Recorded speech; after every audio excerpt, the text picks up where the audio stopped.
Hello friends, thank you for joining me for this video. I am Rick Thomas, and the question that I'm asking in this video is it reasonable to expect every pastor to be competent in biblical counseling? Should they be able to do biblical counseling at a high-end formalized level? That's what I want to talk about. Is it reasonable?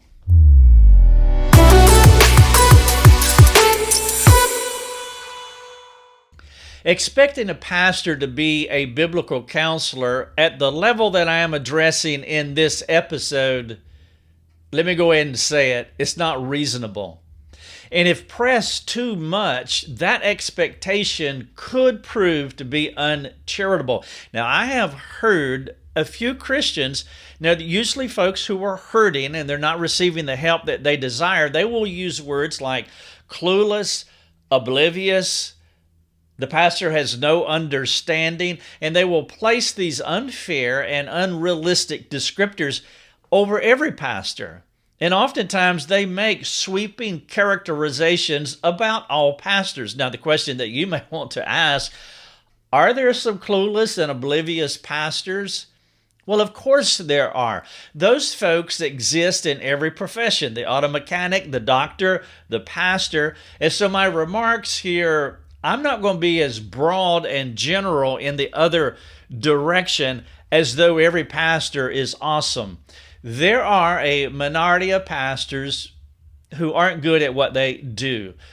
But that problem is not what I'm addressing in this video. The key idea in this video is when you blend two highly skilled professions into one, you're making a mistake, and it could lead to uncharitable judgments and even anger if you're hurting and you're not receiving the help that you need.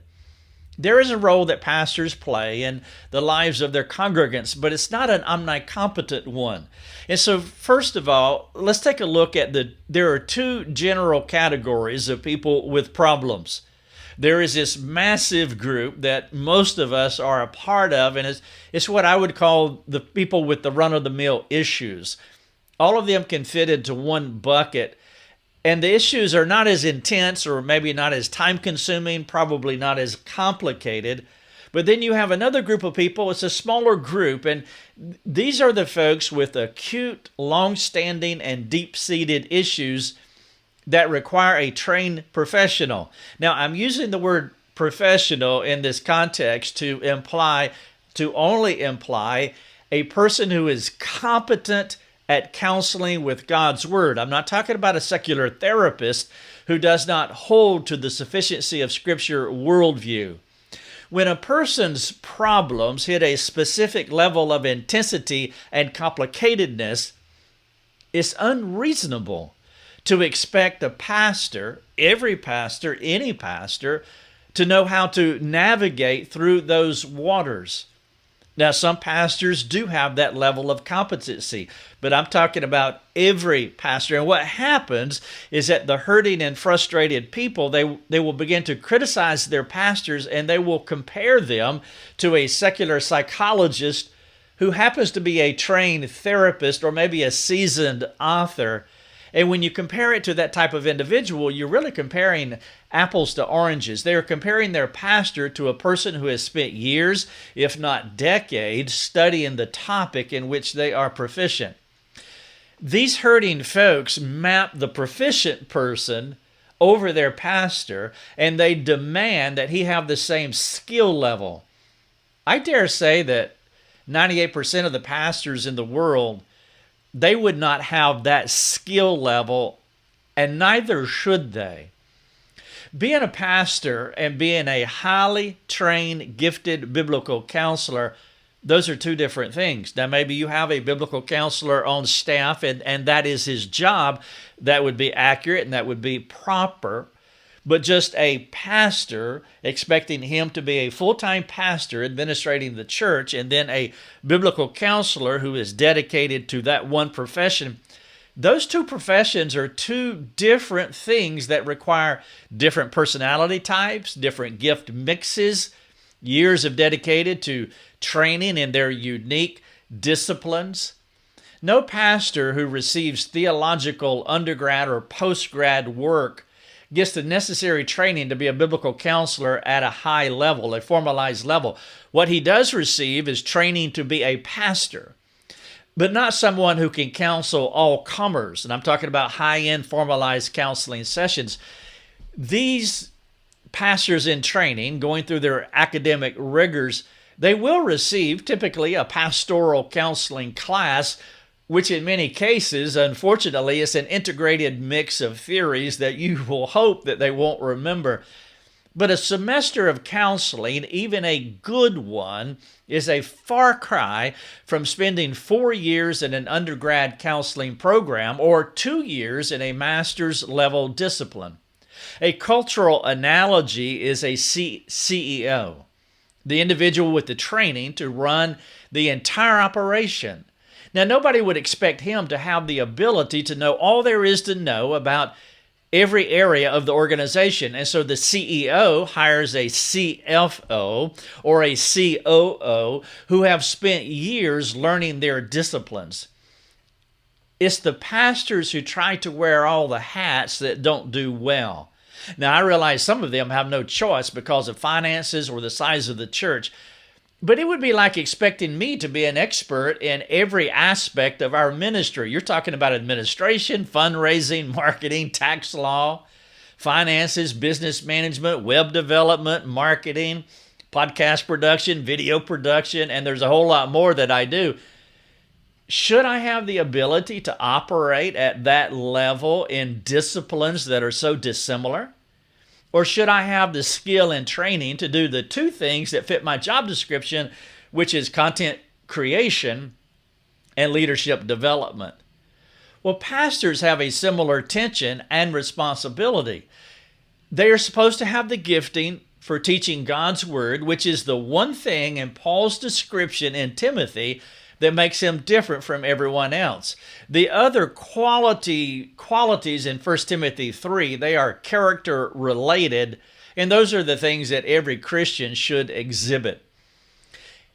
Every pastor should be like every Christian in that they can do discipleship. Now, granted, pastors should be able to do discipleship, biblical counseling better than the average believer, because of all the training that they have received in the Bible, which is usually more than the average believer. But when you take the intensity of the counseling session to a high-end formalized level, you're expecting too much. You're expecting him to be the CEO, the CFO, all wrapped into one. When it comes to more challenging counseling cases, the pastor has two options. He can raise up someone from within the congregation, or he can find someone on the outside that can come alongside him. For example, my church hired me part-time in 1997 to learn how to do counseling. I was a novice, I was a rookie, I was a greenhorn, I didn't know how to do counseling, and they paid for my master's in biblical counseling. The pastors had enough sense and maturity to know they could not dedicate themselves to the necessary time to learn another profession. The church was approximately 750 people, which afforded them the latitude to hire a leader, and I was their candidate. I attend that church today. I'm no longer a part of the counseling ministry. I do this, and the counseling ministry is doing fine today, and that's how we did it. We hired up a dedicated person to do biblical counseling. But most churches do not have that kind of individual to promote. Smaller church pastors pray they can find a biblical person in the community who has the skill set to help them counsel their folks with complicated issues. Even if they had a qualified church member, they would not have the funds, I'm talking about smaller churches, to pay him to quit his regular job and to dedicate himself to the way that a counseling role demands. This church counseling problem brings me back to why it's not useful and it's not charitable to say that pastors should be able to counsel intense counseling situations across the board. Every pastor, every counseling situation.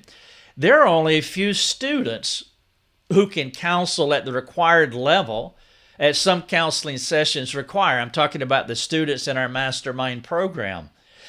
And I don't place that burden on any of them to perform at that level. It is a rare gift to be able to work at that degree of difficulty.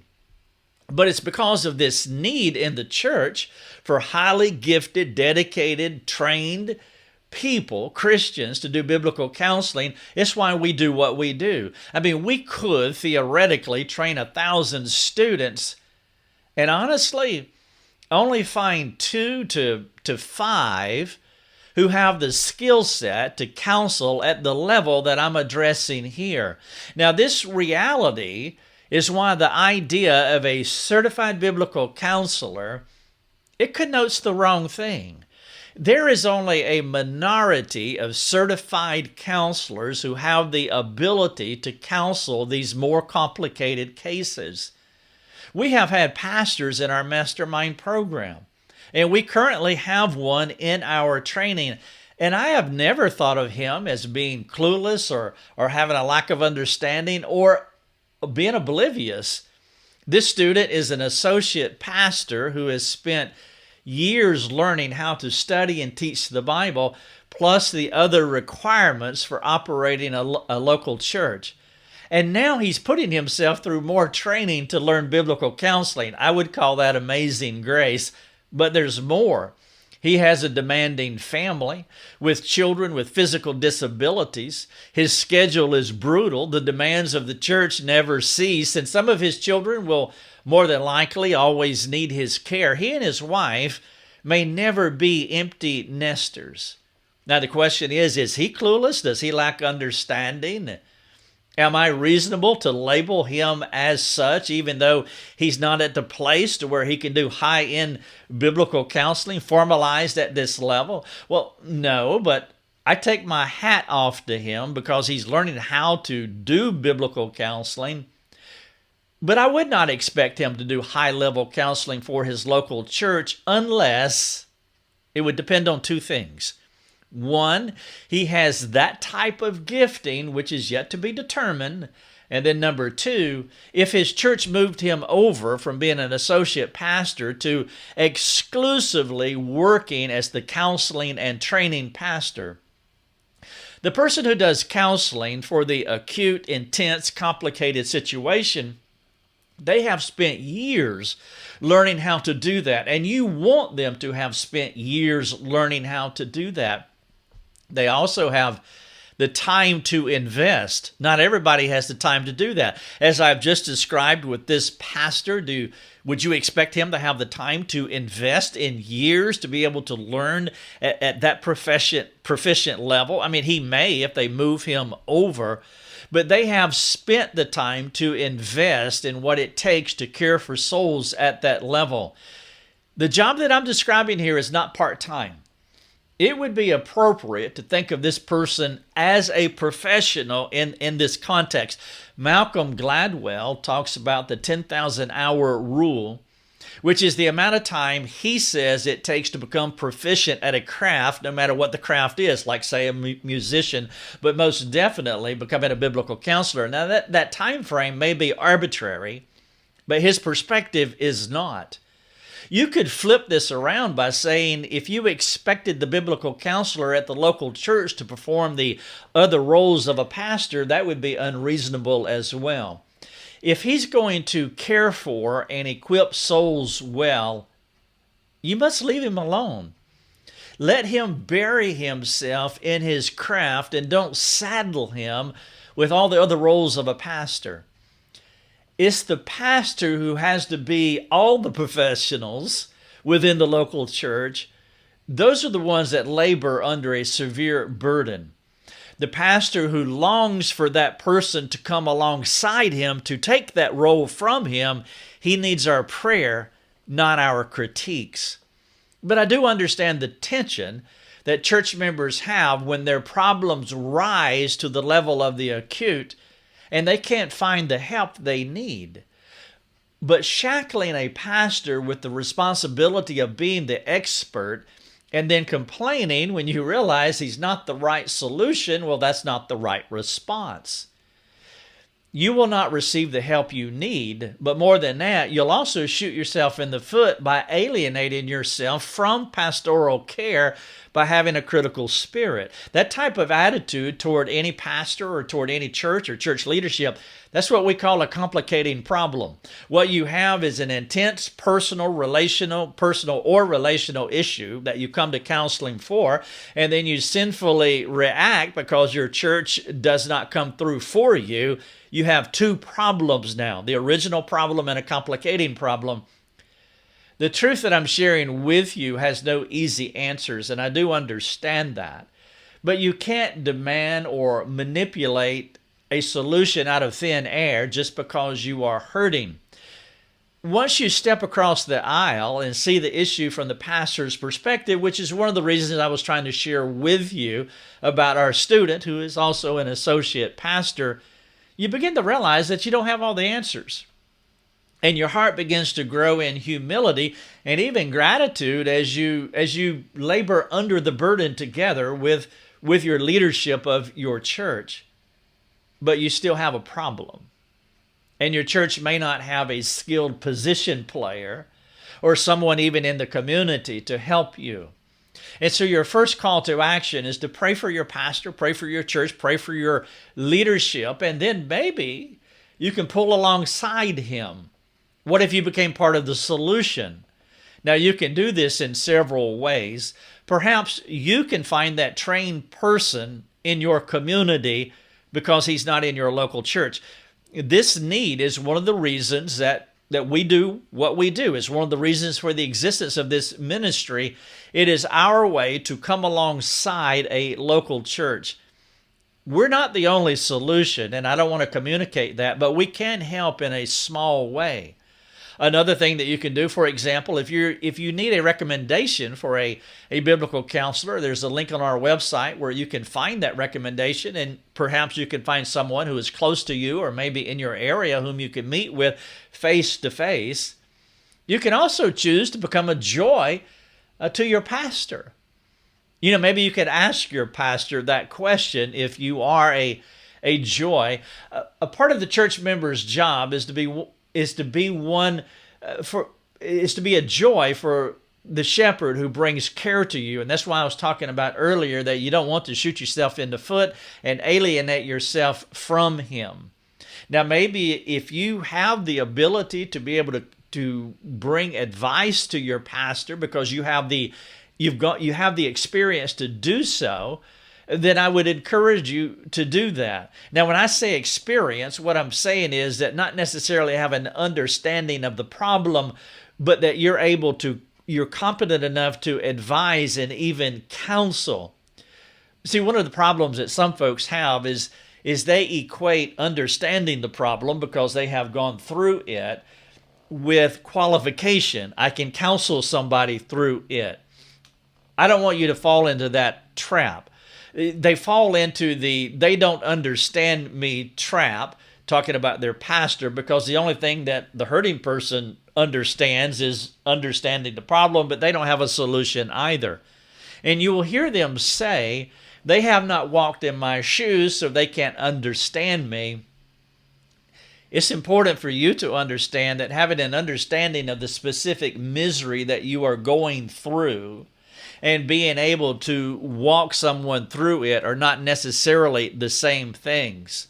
Having an understanding, that's what empathy is. It's an empathetic person who jumps in with you. But then having the competency to counsel, that's another type of individual. It's a sympathetic person who it's like holding on to a limb and pulls you out of the trouble. Those are two different things. And so don't think that your experience makes you a qualified person to help others.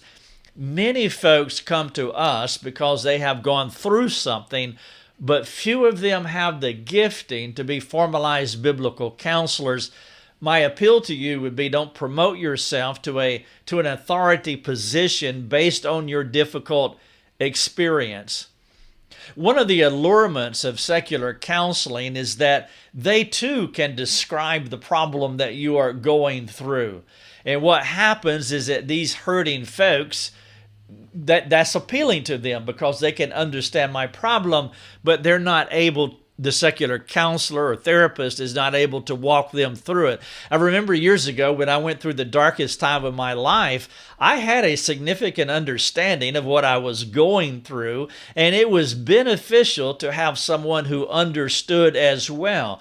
And if you're looking for someone to understand you, I would appeal to you to find a friend who does understand you.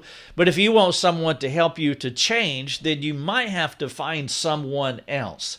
And so this video is about the question that I asked at the beginning: is it reasonable to expect all pastors to be able to do formalized biblical counseling, high-end biblical counseling? The answer to that question is no. It's unreasonable. And I want you to understand this, because the problem is that we can place a higher expectation across the board for all pastors, and that will lead to bad attitudes, and it can lead to divisiveness, and it can complicate your problem. Now, if you are hurting and you're struggling and you're looking for somebody to help you, then my appeal to you, if you can't find anybody in your community or your local church, please come to us and ask your questions, and we would love to help you, to give you some kind of guidance. Obviously, we can't give you the comprehensive care that you need, but we do want to be that coming alongside friend. And if you're someone who believes that you may have the gifting of doing biblical counseling and you would like to learn how, then my appeal to you would be, please check out our mastermind training program, and maybe it would be a good fit for you. It is all online, and that's one of the blessings of it, so you can do it right from your home.